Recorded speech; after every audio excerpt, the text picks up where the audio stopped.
Hello friends, कैसे हैं। आशा करता हूं कि आप सब अच्छे होंगे। मैं मयंक सर, आपके अपने YouTube channel Mayank sir study point में आपका स्वागत है। देखिए फ्रेंड्स, आज हमें क्या पढ़ाई करनी है। आज है हमारे पास कक्षा 10 रसायन विज्ञान, चैप्टर 2 है। और देखिए चैप्टर का नाम है अम्ल, क्षार एवं लवण। ये पार्ट 11 है। मैं यहाँ पर डाल देता हूँ अध्याय 2 है ये, अध्याय 2।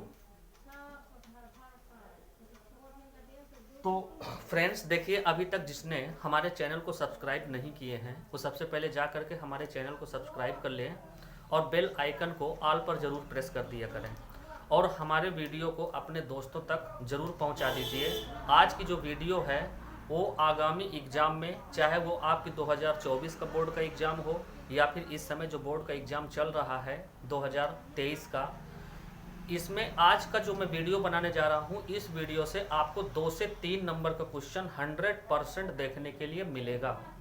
इसलिए आप लोग इस वीडियो को अपने दोस्तों तक पहुंचा दीजिए। और हाँ, अगर आप वीडियो को चालू करा करें ना, तो उसको पूरा आखिरी तक पूरा वॉच करा करें।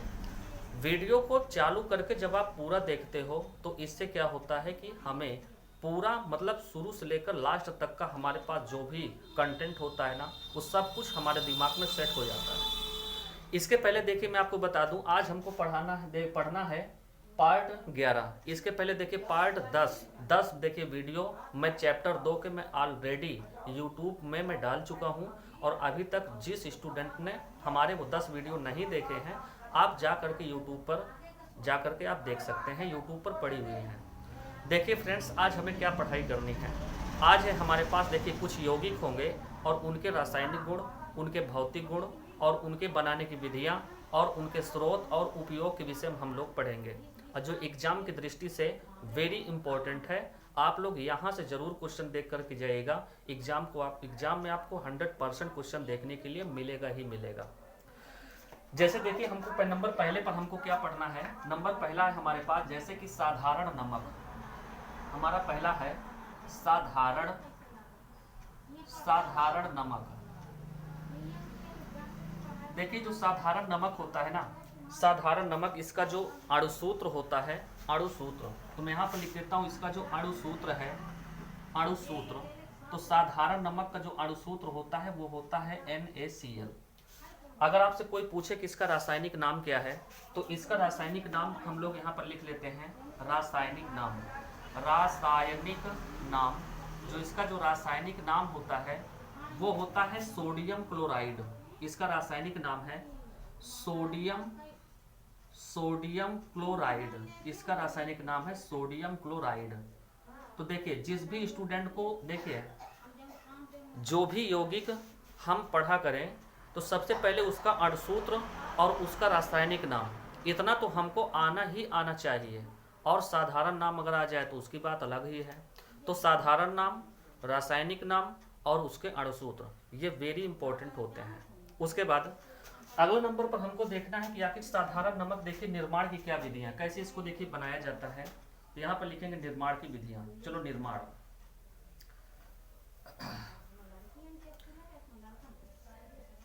देखिए इसका निर्माण कैसे किया जाता है। तो सबसे पहले आप ले लीजिए यहाँ पर सोडियम हाइड्रोक्साइड। सोडियम हाइड्रोक्साइड लेंगे। उसके बाद हमको लेना है उसमें हाइड्रोक्लोरिक अम्ल HCl। ये है सोडियम हाइड्रोक्साइड, जिसे कास्टिक सोडा के नाम से जानते हैं। और ये है हाइड्रोक्लोरिक अम्ल, आप इसे जानते ही हो, एक प्रकार का प्रबल अम्ल है। जब हम इन दोनों को आपस में मिला करके जब हम रिएक्शन करते हैं तो रिएक्शन में देखिए क्या होता है, यहाँ से OH और यहाँ से H जब ये निकल जाता है तो देखिए क्या बना लेता है, यहाँ से बनाता है H2O। यहाँ से देखिए जल अलग हो जाता है। अब उसके बाद देखिए हमारे पास क्या बचा, यहाँ पर बचा सोडियम और यहाँ पर क्या बचा, क्लोरीन, और ये आपस में मिल करके बना लेते हैं सोडियम क्लोराइड। और यही होता है साधारण नमक। और मैं आपको बता दूं, देखिए जो साधारण नमक होता है ना, क्रिस्टल के रूप में पाया जाता है, ये क्रिस्टलीकृत होता है, ये क्रिस्टल के रूप में पाया जाता है, ठीक है ना। उसके बाद देखिए साधारण नमक के हम लोग देखते हैं कि आखिर साधारण नमक देखिए स्रोत कहाँ से, स्रोत देखिए साधारण नमक देखिए प्राप्त कहाँ से होता है। तो स्रोत में आपको मैं बता देता हूँ, साधारण जो नमक है ना वो सबसे पहले पाया जाता है समुद्रों से। साधारण नमक पाया जाता है समुद्रों से। उसके बाद साधारण नमक देखिए और कहां से पाया जाता है, तो साधारण नमक पाया जाता है चट्टानों से। देखिए चट्टानों से भी एक नमक पाया जाता है।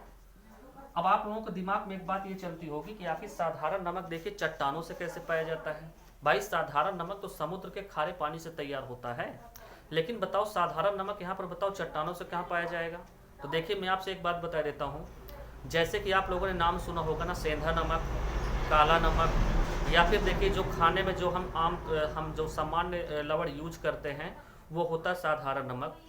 तो जान लो जो चट्टानों से जो नमक पाया जाता है ना, वो वहाँ पर क्या होता है जान लो, आज से बहुत सालों पहले वहाँ पर समुद्र हुआ करता था, और आज क्या हुआ कि वहाँ पर समुद्र का पानी क्या हो गया, धीरे धीरे वहाँ से खत्म हो गया। और जब धीरे धीरे खत्म हो गया तो जो वहाँ पर जो लवण था ना, वहाँ पर क्या हुआ, जम गया। और जब जम गया तो वो चट्टान के रूप में आज भी वो प्राप्त होता है। अब मैं आपसे बता दूं जो सेंधा नमक होता है या फिर काला नमक होता है ना, ये सोडियम क्लोराइड ही होता है। लेकिन ये है, देखिए एक बात और समझो, अगर ये चट्टानों से प्राप्त होता है ना, तो एक प्रकार से हम इसको कहते हैं खनिज लवण। खनिज लवण तो मतलब खनिज लवण मतलब आप समझ गए कि मतलब कि जो चीजें खानों से प्राप्त की जाती है ना, उसको कहते हैं खनिज। तो इसका मतलब यहाँ पर देखिए ये नमक कहाँ से मिलता है, चट्टानों से मिलता है।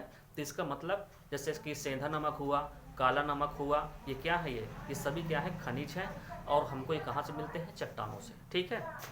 उसके बाद देखिए साधारण नमक के हम थोड़ा सा इसके उपयोग देख लेते हैं कि आखिर इसका देखिए उपयोग कहाँ कहाँ होता है। तो साधारण नमक का उपयोग सबसे पहले देखिए होता है भोजन में।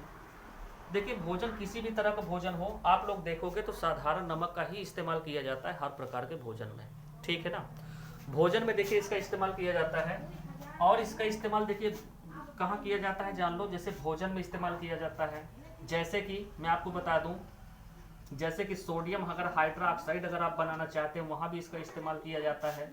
अगर आपको यहाँ से अगर आपको सोडियम कार्बोनेट, सोडियम डेका का सोडियम कार्बोनेट जैसे Na2CO3 इंटू 10H2O, अगर ये देखिए यहाँ पर देखिए लिखा है ना, धावन सोडा का सूत्र है ये, इसको देखिए बनाने के लिए उपयोग किया जाता है। और आगे इस तरह से करके आप लिख सकते हो ETC आदि। तो इस तरह से यहाँ पर देखिए हमने साधारण नमक के विषय में थोड़ा सा पढ़ाई किया है। और साधारण नमक इतना आप लोग थोड़ा सा अपने दिमाग में सेट करके जाइए, वहाँ ज़्यादा नहीं पूछेगा। यहाँ पर जान लो हो सकता है लघु उत्तरीय क्वेश्चन में पूछेगा।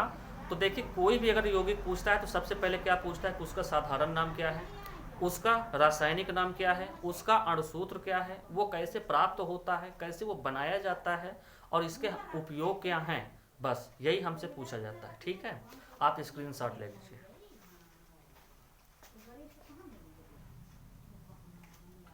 तो देखिए फ्रेंड्स आगे हमको क्या पढ़ाई करना है। आगे है हमारे पास कास्टिक सोडा। देखिए कास्टिक सोडा के विषय में हमको पढ़ाई करना है और इम्पोर्टेंट भी है, आप इसको याद करके जाइएगा। देखिए कास्टिक सोडा का जो अणुसूत्र होता है, इसका अणुसूत्र, तो हम यहाँ से लिखते हैं इसका अणुसूत्र। जो इसका अणुसूत्र होता है, अणुसूत्र वो होता है NaOH, NaOH, ये होता है कास्टिक सोडा का अणुसूत्र। अगर आपसे कोई पूछ पड़े कि अच्छा इसका रासायनिक नाम क्या है, रासायनिक नाम, तो देखिए इसका जो रासायनिक नाम होता है वो होता है सोडियम हाइड्रोक्साइड। ठीक है ना। तो इसका देखिए रासायनिक नाम है सोडियम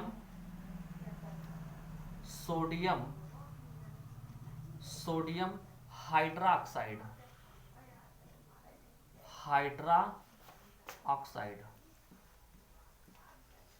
इसका रासायनिक नाम है सोडियम हाइड्रोक्साइड। ठीक है। अब हमने देख लिया इसका देखिए इसका देखिए साधारण नाम तो हो गया कास्टिक सोडा, उसके बाद इसका अणुसूत्र हो गया NaOH, इसका रासायनिक नाम हो गया सोडियम हाइड्रोक्साइड। ठीक है। उसके बाद अगला नंबर पर हमको देखना है कि इसके बनाने की विधि। देखिए बनाने की विधि क्या है, बनाने की विधि देखिए कैसे इसको बनाया जाता है वो चीज ध्यान दीजिए। इसमें हम लेते हैं नमक, नमक को लेकर के जब हम इसको जल में डाल देते हैं ना, नमक को लेकर के जल में डालेंगे और जल में डालने पर क्या करेंगे, इसमें विद्युत धारा प्रवाहित करेंगे।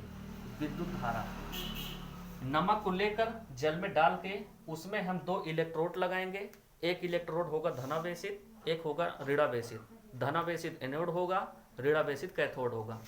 फिर उसमें हम विद्युत धारा प्रवाहित करेंगे तो यहाँ से जो हमारा जो प्रोडक्ट जो बन के आएगा वो आएगा कास्टिक सोडा अर्थात NaOH। ठीक है, आप इसको ऐसे भी लिख सकते हो कि नमक के जलीय विलयन में विद्युत अपघटन की प्रक्रिया द्वारा कास्टिक सोडा बनाया जाता है। ठीक है, तो यहाँ पर देखिए, इसका देखिए रिएक्शन से हम लोग देखते हैं।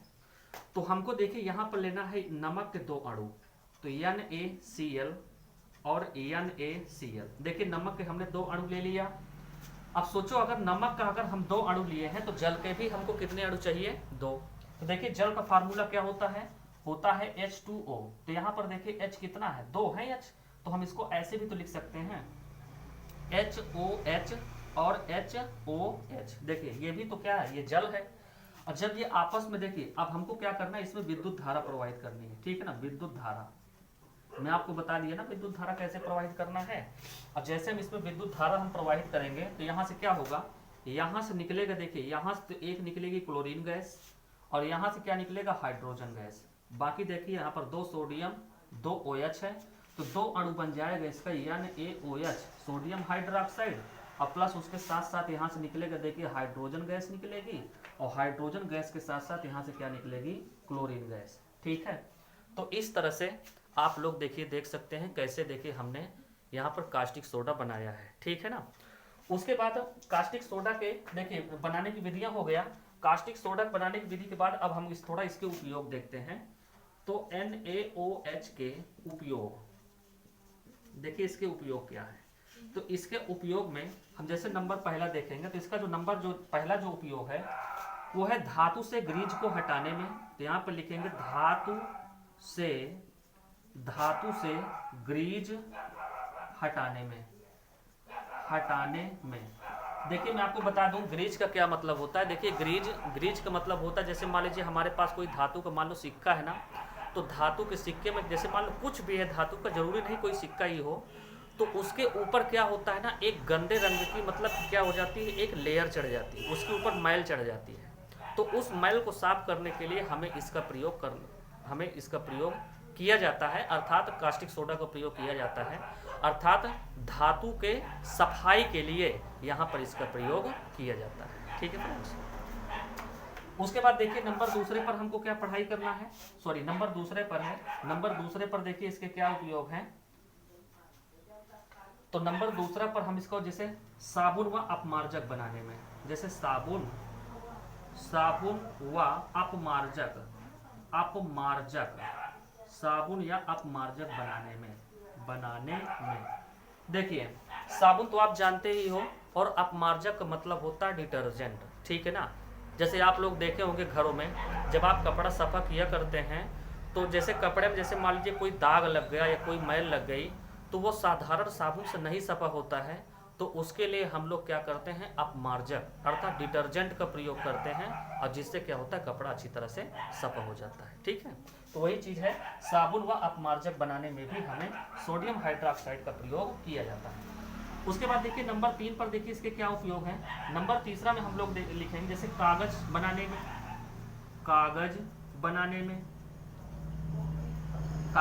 में भी इसका उपयोग किया जाता है। जैसे रेशा उद्योग में, आगे लिख सकते हो रेशा उद्योग में। ठीक है, उसके बाद मैं आपको बता दूं, जैसे मान लो एग्जाम में हो और आपको मान लो उपयोग उसके 2-3 आए, उसके बाद नहीं आ रहे हैं, तो आप एक उपयोग ये लिख सकते हो प्रयोगशाला में अभिकर्मक के रूप में। ठीक है, अगर आप ये लिख दोगे प्रयोगशाला में अभिकर्मक के रूप में, तो भी ये क्या हो जाएगा, सही हो जाएगा। ठीक है, उसके बाद आप लोग इसका स्क्रीनशॉट ले लो।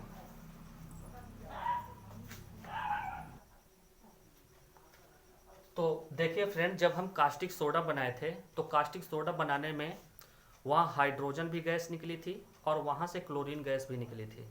तो यहाँ पर हम लोग थोड़ा सा पढ़ लेते हैं कि हाइड्रोजन का उपयोग क्या है और क्लोरीन का उपयोग क्या है। ठीक है, तो सबसे पहले यहाँ पर हेडिंग लगाते हैं हाइड्रोजन के उपयोग। देखिए हाइड्रोजन के क्या उपयोग है, जैसे नंबर पहला पर देखिए हाइड्रोजन का उपयोग है, नंबर पहला ईंधन के रूप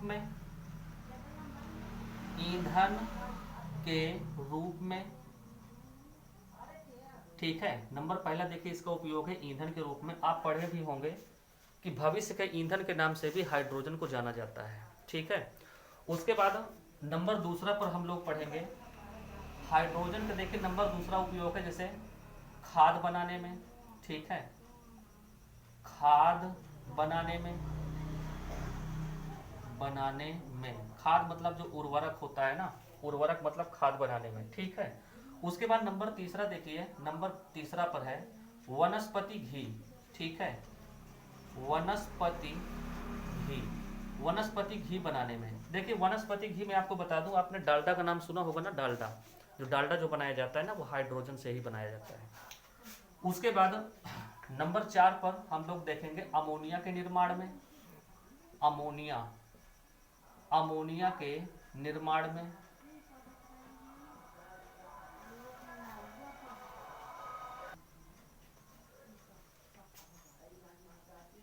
अमोनिया के निर्माण में नंबर 5वां पर हम लोग इसको देखेंगे अमोनिया। देखिए एक अमोनिया को मिला करके एक उर्वरक बनती है, खाद बनती है, तो उसको भी बनाने में, तो यहाँ पर हम लोग लिखेंगे अमोनिया खाद बनाने में, अमोनिया, अमोनिया खाद बनाने में, खाद बनाने में, बनाने में।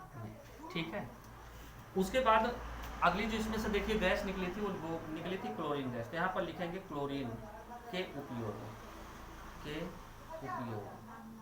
देखिए क्लोरीन का क्या क्या उपयोग है। तो क्लोरीन के देखिए जो क्लोरीन है, जो क्लोरीन गैस है वो कैसे देखिए बनाए हैं, अभी उसको हम वहाँ पर हम देखे हैं जब कास्टिक सोडा जब बना रहे थे। तो नंबर जो इसमें देखिए जो पहला उपयोग है क्लोरीन का वो है नंबर पहला, नंबर पहला लिखेंगे पीने के पानी, पीने के पानी में। ठीक है, पीने के पानी में भी इसका देखिए इस्तेमाल किया जाता है। उसके बाद नंबर दूसरा पर, नंबर दूसरा हम देखिए इसका हम उपयोग करते हैं जैसे जीवाणु रहित। जैसे मैं आपसे बता देता हूँ,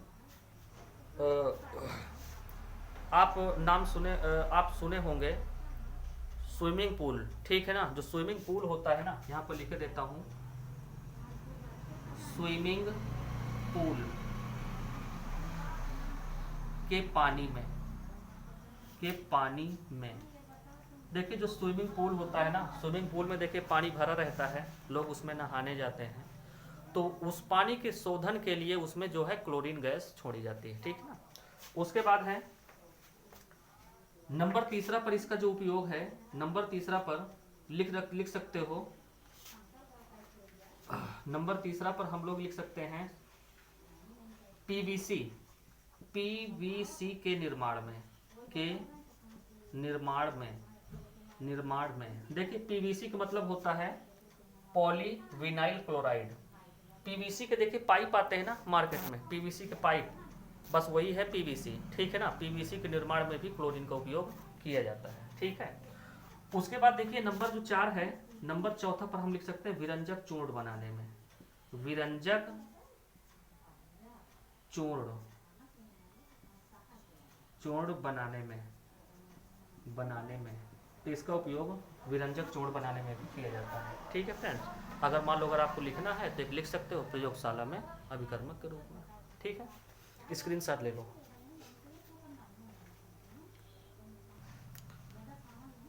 तो फ्रेंड देखिए अगला हमको क्या पढ़ाई करना है।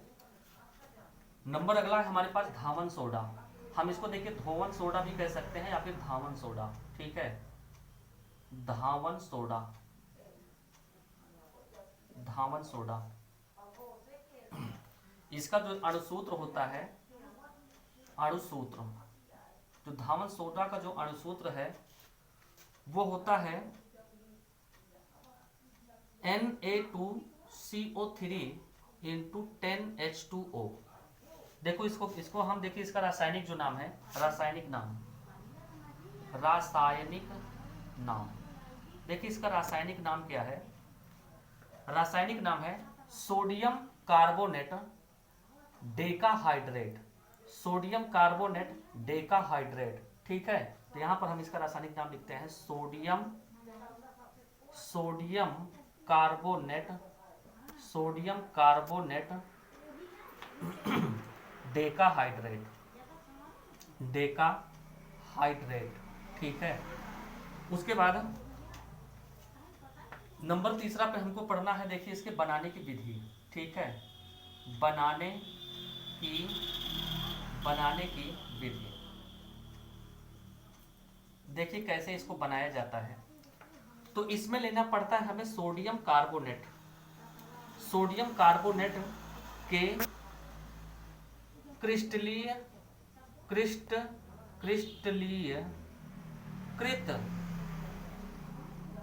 करने पर, मतलब कि सोडियम कार्बोनेट को क्या करो, सोडियम कार्बोनेट के क्रिस्टलीकृत करके भी यहाँ पर देखिए बनाया जाता है, ठीक है। अब देखिए क्रिस्टलीकृत हमको करना कैसे है।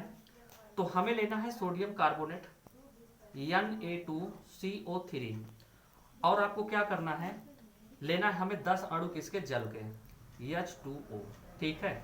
जैसे हम देखिए, जैसे सोडियम कार्बोनेट लेंगे और उसमें 10 अणु किसके लेंगे, जल के, और जब ये दोनों आपस में जब जुड़ेंगे ना, वैसे में एक बात आपसे बता दूं मैं, जो सोडियम कार्बोनेट होता है ना, सोडियम कार्बोनेट को अगर आप खोल के अगर कहीं भी रख दोगे ना, तो वायु में जो उपस्थित जो नमी होती है ना, वो नमी को खींच करके सोडियम सोडियम मतलब वो धावन सोडा बनाता रहता है, सोडियम कार्बोनेट बाई डेकाहाइड्रेट वो बनाता रहता है। समझ में आई बात।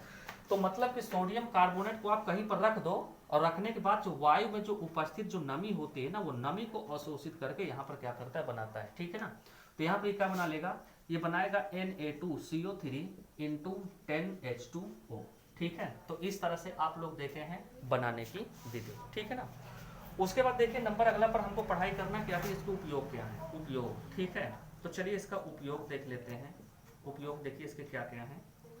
जैसे नंबर देखिए इसका जो पहला उपयोग है, नंबर पहला लिखेंगे कांच, कांच हो गया। उसके बाद जैसे साबुन, कांच हो गया, साबुन हो गया। उसके बाद कागज, कागज आदि बनाने में, ठीक है। उसके बाद नंबर दूसरा है, इसके देखिए नंबर जो दूसरा उपयोग है, बोरेक्स, बोरेक्स, ठीक है, बोरेक्स। अब देखिए बोरेक्स का जो अणुसूत्र होता है वो होता है Na2B4O7, ठीक है, और इंटू ये होता है 10H2O। इसको हम बोरेक्स कहते हैं। और मैं आपको बता दूं बोरेक्स को सुहागा भी कहते हैं, ठीक है ना, सुहागा बनाने में, ठीक है। उसके बाद नंबर जो तीसरा है, नंबर तीसरा में हमको बनाना जैसे घरों की सफाई करने में, घरों की सफाई करने में, घरों की सफाई करने में, ठीक है, एक उपयोग किया जाता है इसका घरों की सफाई करने में। उसके बाद देखिए नंबर जो चौथा है, नंबर चौथा हमको इस्तेमाल किया जाता है, देखिए हम इसको इस्तेमाल कर सकते हैं जल की कठोरता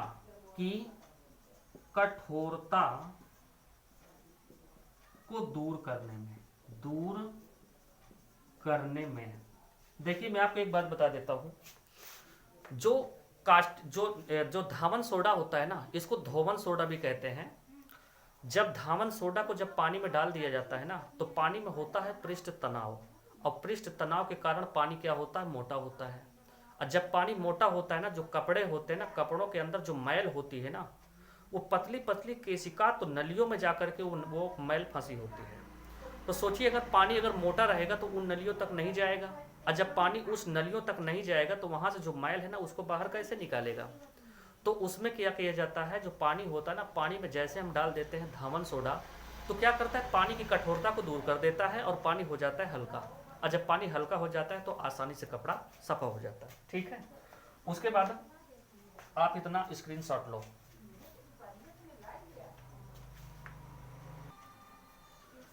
देखिए फ्रेंड्स, उसके बाद हमको अगली देखिए क्या पढ़ाई करना है। अगला है हमारे पास यौगिक बेकिंग सोडा, ठीक है। अगला है हमारे पास बेकिंग सोडा, ठीक है। बेकिंग सोडा है, हम इसको बोल सकते हैं खाने का सोडा, ठीक है।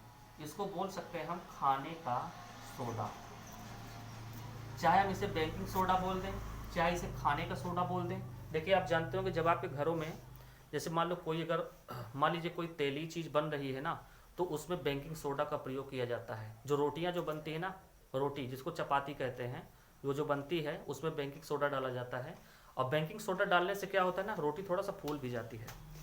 देखिए मैं आपको बताता हूँ बेकिंग सोडा का। देखिए इसका जो अणुसूत्र होता है ना, इसका जो अणुसूत्र होता है, अणुसूत्र बेकिंग सोडा का अणुसूत्र होता है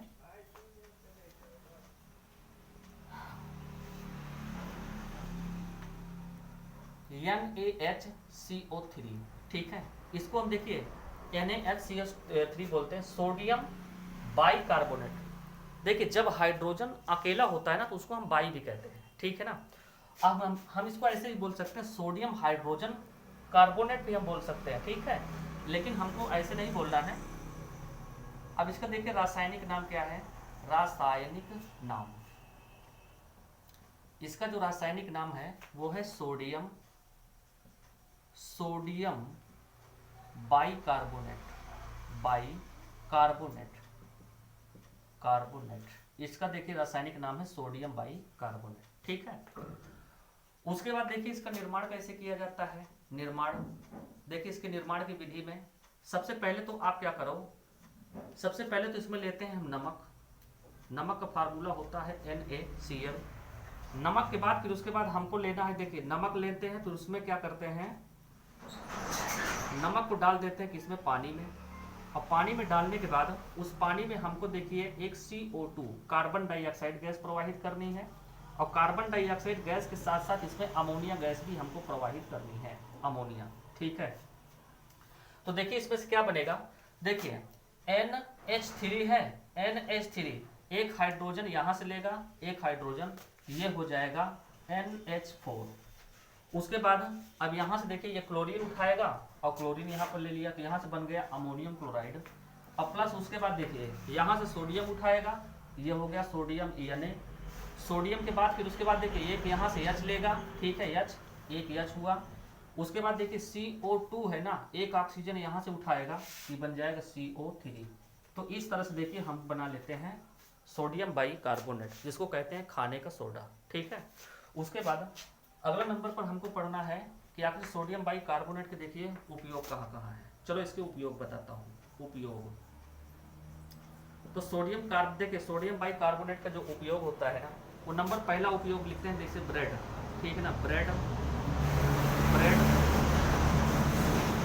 या पाव रोटी बनाने में, ब्रेड या पाव रोटी बनाने में इसका पहला उपयोग, जैसे ब्रेड या पाव रोटी बनाने में।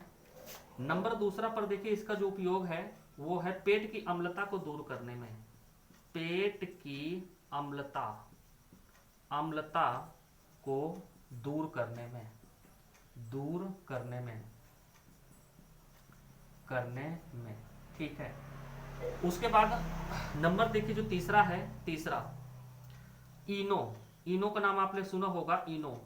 देखिए गर्मियों के समय में देखिए इनो इस्तेमाल किया जाता है। जो इनो में होता है ना, तो इनो में सोडियम बाइकार्बोनेट ही होता है, ठीक है ना, इनो में। इनो के बाद फिर देखिए नंबर जो तीसरा है, उसके बाद देखिए नंबर जो चौथा है, चौथा में देखिए आग बुझाने में, ठीक है ना, आग बुझाने में, आग बुझाने में। अब आपको दिमाग में ये आता होगा कि यार सोडियम बाइकार्बोनेट को आग से, मतलब इसको आग कैसे बुझा सकते हैं, तो जान लो सोडियम बाइकार्बोनेट में होती है कार्बन डाइऑक्साइड गैस, और कार्बन डाइऑक्साइड गैस से क्या होती है, आग बहुत जल्दी बुझ जाती है, ठीक है। उसके बाद देखिए नंबर जो पांचवा है, नंबर पांचवा में लिख सकते हो कोल्ड ड्रिंक बनाने में, ठीक है ना, कोल्ड ड्रिंक, कोल्ड ड्रिंक बनाने में, बनाने में, ठीक है, कोल्ड ड्रिंक में भी इसका इस्तेमाल किया जाता है, ठीक है। उसके बाद मैं आपको देखिए नंबर छठवां बता देता हूं, नंबर 6 दूध को फटने से बचाने में, ठीक है ना, दूध को फटने से, दूध को फटने से बचाने में, बचाने में। देखिए मैं आपको बता दूं, कभी कभी देखिए जब हमारे घर में दूध होता है ना, दूध अगर कच्चा रहता है, अगर उसको पकाए नहीं रहते हैं ना, तो उसके फटने के चांसेस बहुत ज़्यादा होते हैं। तो अगर हम उसमें सोडियम बाइकार्बोनेट डाल देते हैं ना, तो दूध फटता नहीं है वो, ठीक है। उसके बाद आप इसका स्क्रीनशॉट ले लीजिए।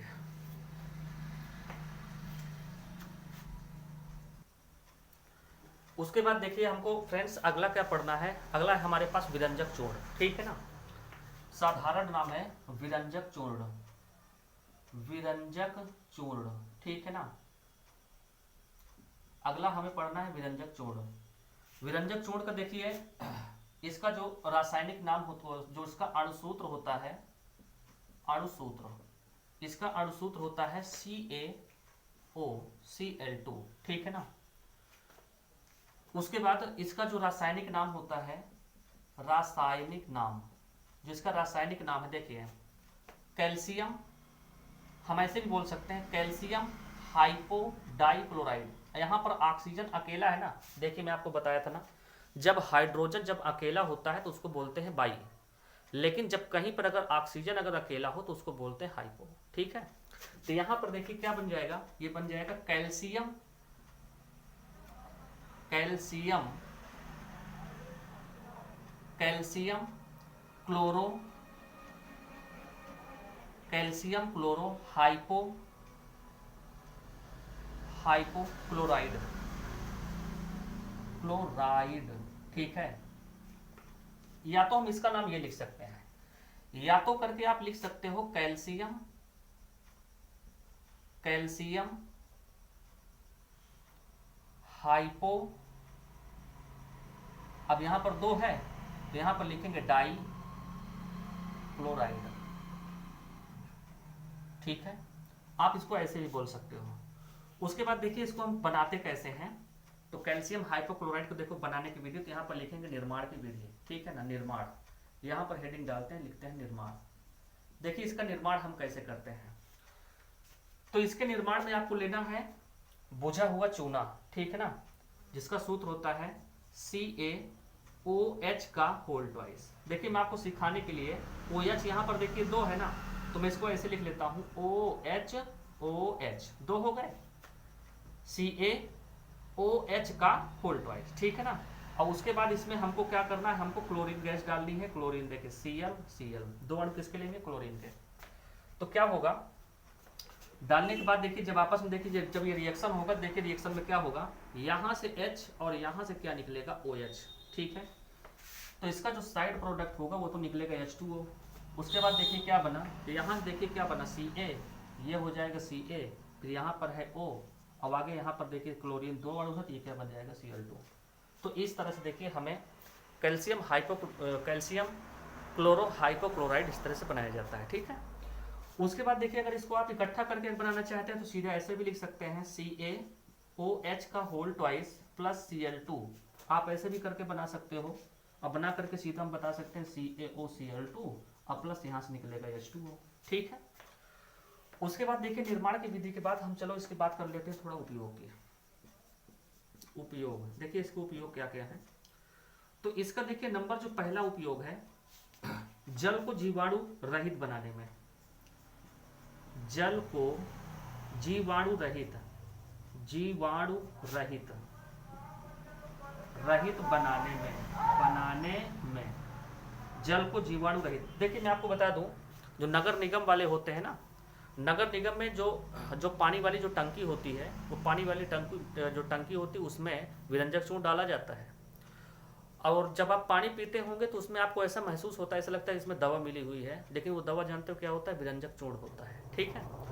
उसके बाद नंबर देखिए दूसरे पर हमको पढ़ाई करना है, नंबर दूसरा क्या है, नंबर दूसरा है इसका उपयोग, जैसे कपड़ा हो गया, कपड़ा, ऊन, कागज आदि के रंग उड़ाने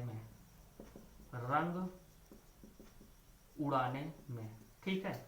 उसके बाद अगर आप और लिखना चाहे तो लिख सकते हो प्रयोगशाला में अभिकर्मक के रूप में, ठीक है। ठीक है, स्क्रीनशॉट ले लीजिए। उसके बाद देखिए अगला यौगिक है हमारे पास प्लास्टर ऑफ पेरिस, ठीक है ना, plaster of Paris, plaster of Paris. देखिए जो इसका जो अणुसूत्र होता है, लिख लेता हूं यहां पर अणुसूत्र, जो इसका अणुसूत्र होता है प्लास्टर ऑफ पेरिस का, वो होता है CaSO4 CaSO4 into half H2O। ठीक है, आप इसको ऐसे भी लिख सकते हो, या करके आप इसको ऐसे भी लिख लो, CaSO4 का होल ट्वाइस इंटू H2O। आप इसको ऐसे भी लिख सकते हो।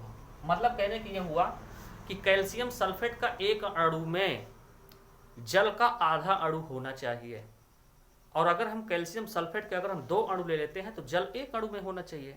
तो देखा जाए तो 1:2 इनका तो फर्क रहेगा। ठीक है, तो चाहे आप इस तरह लिख लीजिए, चाहे आप इस तरह लिख लीजिए, दोनों का एक ही मतलब है, ये दोनों प्लास्टर ऑफ पेरिस ही है। ठीक है, उसके बाद इसका देखिए, जो इसका सामान्य नाम होता है, इसका जो साधारण नाम होता है, सॉरी, इसका जो रासायनिक नाम है वो प्लास्टर ऑफ पेरिस ही है। ठीक है, उसके बाद चलो इसका हम निर्माण की थोड़ा बात करते हैं। देखिए इसका निर्माण कैसे किया जाता है। निर्माण में क्या करना है, हमको लेना है जिप्सम। ठीक है ना, 2 अणु लेना है हमको, किसके, जिप्सम के। तो जिप्सम का सूत्र होता है CaSO4 CaSO4 का होल ट्वाइस, और इनटू में क्या लेना है, सॉरी, CaSO4 इनटू आगे हमको लेना है 2 अणु किसके, जल के। ठीक है, CaSO4 इंटू H2O। ठीक है ना, 2 अणु जल के हो गए, और इनको दोनों को लेकर के हमको क्या करना है, इसको 120 डिग्री पर हमको इसको गर्म करना है। CaSO4 इंटू 2H2O को लेकर के हमको इसको 120 डिग्री पर हमको इसको गर्म करना है। और जब इसको 120 डिग्री पर जब हम गर्म करेंगे तो देखिए यहाँ से क्या बनेगा, यहाँ से बनेगा CaSO4 का होल ट्वाइस, CaSO4 का होल ट्वाइस, और प्लस देखिए इसके साथ साथ क्या बनेगा, इसके साथ साथ बनेगा देखिए H2O, जल निकलेगा। और यहाँ पर देखिए प्लस में देखिए इससे कुछ हमारा देखिए जल भी निकलेगा, 3 अणु देखिए H2O। कहने का मतलब आप इसको समझिए, देखिए ये फार्मूला है जिप्सम का, जिप्सम। ठीक है, जिप्सम का फार्मूला होता है 2 कोष्टक में CaSO4 इंटू 2H2O। ये जिप्सम है, और जिप्सम को लेकर के जब हम इसको 120 डिग्री पर जब इसको हम गर्म करते हैं, तो जब गर्म करते हैं तो यहाँ से बनता है प्लास्टर ऑफ पेरिस। और उसके बाद देखिए यहाँ से 3 अणु जो जल होता है ना, वो जलवाष्प के रूप में निकल जाता है, भाप के रूप में निकल जाता है। ठीक है, उसके बाद देखिए प्लास्टर ऑफ पेरिस के हम थोड़ा सा इसके उपयोग देख लेते हैं। ठीक है, प्लास्टर ऑफ पेरिस के, वैसे आप एक और हेडिंग लगा लो, जल का प्रभाव। जल का प्रभाव, देखिए प्लास्टर ऑफ पेरिस में देखिए जल का क्या प्रभाव होता है। तो प्लास्टर ऑफ पेरिस का सूत्र है CaSO4। ठीक है, CaSO4 का होल ट्वाइस इंटू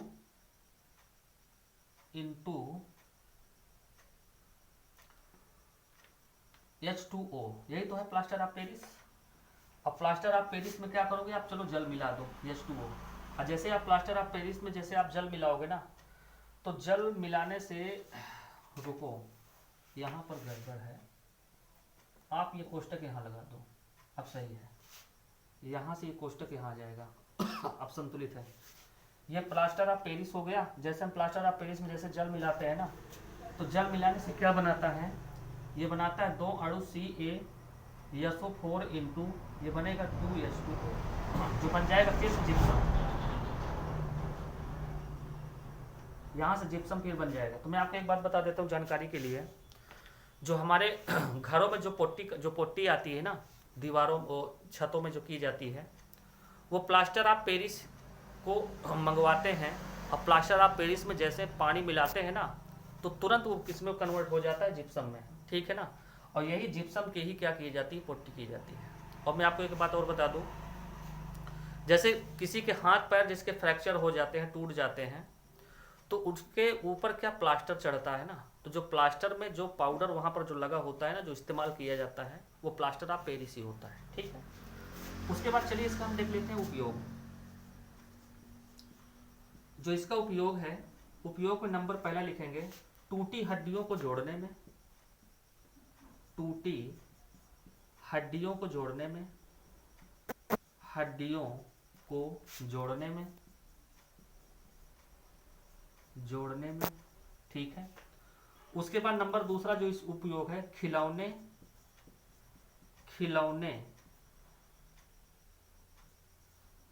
व मूर्ति बनाने में, प्लास्टर ऑफ पेरिस से देखिए खिलौने मूर्ति भी बनाई जाती है, ठीक है ना। नंबर तीसरा पर देखिए इसका उपयोग है चाप स्टिक बनाने में,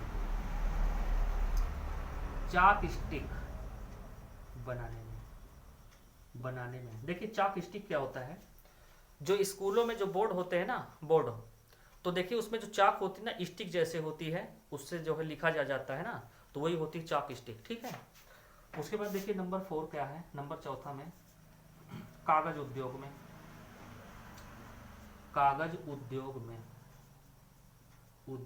में, ठीक है।